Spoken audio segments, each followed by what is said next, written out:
In this video, I'm going to teach you how to connect Sennheiser PXC 550 Bluetooth. It's a very easy process, so make sure to follow along. Connecting your PXC 550 towards Bluetooth is extremely simple. You will be able to use this Sennheiser headphone on any device that supports Bluetooth. So first, power on and pair. When you power on the headphones for the first time, they should automatically enter pairing mode. So if you haven't powered them up already, it is simple to do and enter pairing mode. So make sure that Bluetooth is enabled on your device. When you power them on, you will be able to find them listed under the list of available devices.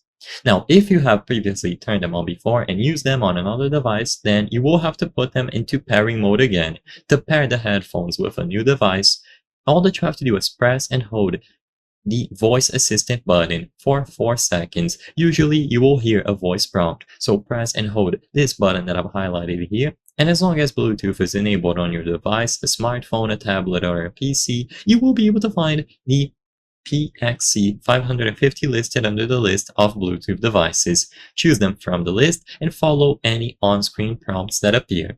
Keep in mind that you can also easily connect them if your device supports NFC. If your specific phone supports NFC, you just have to enable it, and upon physically tapping your device against the NFC touchpoint on the headphones, usually on one of the ear cups, you will be able to connect them as well. So if you don't want to use Bluetooth, just enable NFC and connect them this way, whatever you prefer. For Bluetooth, you just have to put them into pairing mode by pressing and holding the voice assistant button for around 4 seconds, and this will allow you to use them. I hope I was able to help you on how to connect Sennheiser PXC 550 Bluetooth.